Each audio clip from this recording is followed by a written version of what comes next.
To, Kevlar siya. 800 watts ito. Kevlar.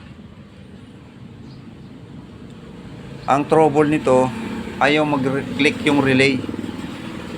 Oo, ayaw mag-click yung relay. Yan. Ito siya, oh.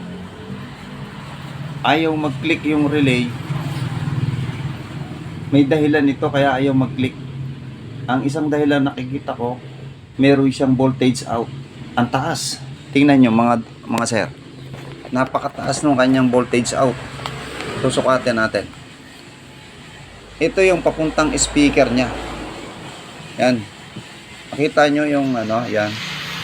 Ito yung relay section niya, oh. Ito yung isang channel. Yan. Ito yung isang channel. Paakyat dito. Kapag isa man dyan sa left or right ay nagkaroon ng voltage out, hindi magkiklik itong relay.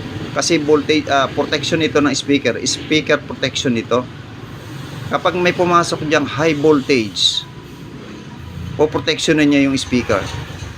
Sa kaso nitong Kevlar na to, ang taas ng lumalabas dito nang pumapasok ditong voltahe. Tingnan nyo, papakita ko sa inyo sa tester. Ang taas dito sa channel na ito. Pero doon sa isa, wala. Tingnan nyo kung gaano kataas. Okay. Itututo ko na siya para makita din ninyo. On the spot, makikita nyo on the spot. Tingnan nyo, ha. Yan. Nakatutok na siya. Pag saksa ko, pa-plug in ko. Okay. 1, 2, 3. Ang taas, mga lods. 57.7. Doon sa kabila, wala siya, oh. Ibig sabihin, okay yung kabilang channel.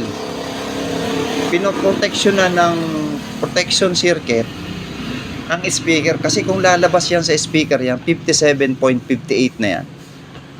Sunog ang speaker mo. So, ito yung titesterin natin. Ito yung check upin ko dito. Dito sa channel na to. Buo yung kanyang fuse. Nangangahulugan na ito ng mga power transistor niya, yung 4 na yan. Kasi yung kabila, okay yan. Itong kabilang ito ang may problema. Ngayon, buo yung fuse. Pumasok dito yung 57. Yan, 61 volts. Positive. Dito sa kabila, negative 61. So, buo yung fuse. Nangangahulugan, buo ang driver, lahat yung 4 na yan. Buo yung power transistor. Ang problema niya ngayon, nandito sa driver amplifier, nandito siya. Checkin ko muna. Medyo mahaba ang proseso ito. Ipopost ko muna yung video.